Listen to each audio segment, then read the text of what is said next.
جمال الوجود بذكر الإله وتصفو الحياة بنور هدى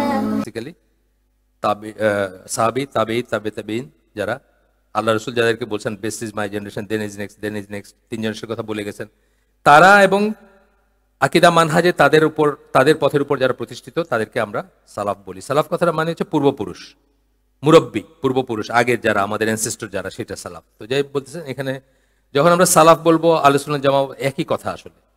যাহা সালাফদের আকীদা মানহাজ, আহলুস সুন্নাহ জামার আকীদা মানহাজ। আহলুস সুন্নাহ জামার অনেক কটা টার্ম আমরা বলছি না এখানে, কয়েকটা বলছি। কি বলছি? একটা হলো আল্লাহ রসুলের সময় আল্লাহ রসুল যেটাকে বলতেন আল জামা, জামাত, জামাতুল মুসলিমিন তখনকার। এখন কিন্তু আর এটা প্রযোজ্য না, কেননা সেটা আমরা বলছি এখানে, তবু আরেকবার বলবো। তারপরে কি আহলুস সুন্নাহ জামা, তাইফা মানসুরা, ফিরকাতুন নাজিয়া, তারপরে আপনার আহলুল আসার, আহলুল হাদিস। এই সব কটা কথার একটাই মিনিং আহলুস সুন্নাহ জামা। আমি যদি ট্রান্সলেশন করে বলি যে মানে কি আসলে তাইলে বোঝায়, আল্লাহ রসুল এবং সাহাবীরা যেই পথপন্থার উপর ছিলেন, যে আকীদা মানহাজের উপর ছিলেন, তার উপরে যখন যেখানে টাইম এবং স্পেসে যখন যেখানে যে থাকবে সেই আহলুস সুন্নাহ জামার একজন।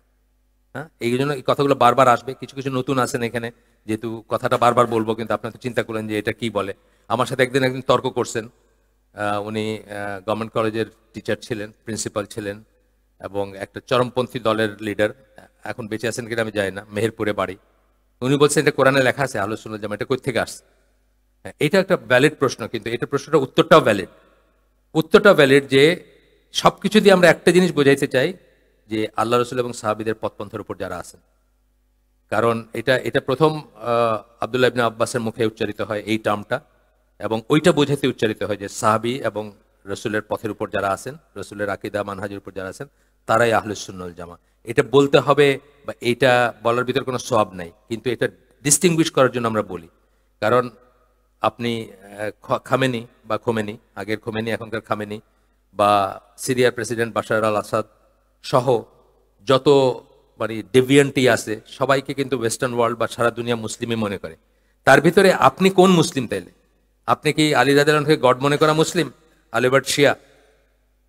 নাকি আপনি 5-6 সাহাবী ছাড়া বাকি সবাইদেরকে কাফের মনে করা খোমেনি বা খামেনি? আপনি কোন মুসলিম? এটা একটা ডিফাইন করার ব্যাপার আছে না? আপনার সাথে যেন আমি মেয়ে বিয়ে দিতে যাব বা আপনার সাথে ব্যবসা করতে যাব, আপনি কি মুসলিম আমার জানার দরকার আছে। তো এই জন্য আহলুস সুন্নাহ জামাটা বলার দরকার আছে। রাসূলের আন্ডারে মুনাফিকও ওই ছিল, ওই জামাতে ছিল। এই জন্য রাসূলের সময় আল জামাত বলছেন, শেষ হয়ে গেছে, একটাই জামাত ছিল। কিন্তু আজকে কিন্তু এটা বলার দরকার আছে যে আপনি কে। এই একটু আগে কথা হইতেছিল যে শিয়ারা বাংলাদেশে কিরকম ইনরোড করছে, যে লালমনিরহাট বা রংপুরের ওইদিকে মসজিদ আছে, সৈয়দপুরে মসজিদ আছে, নর্মাল মসজিদ, ইমাম হচ্ছে শিয়া, কোম থেকে পড়াশোনা করে আসছে। আমাদের ইমামরা মদিনার থেকে আসে পড়াশোনা করে, আর ওরা কোম থেকে পড়াশোনা করে আসছে। جمال الوجود بذكر الإله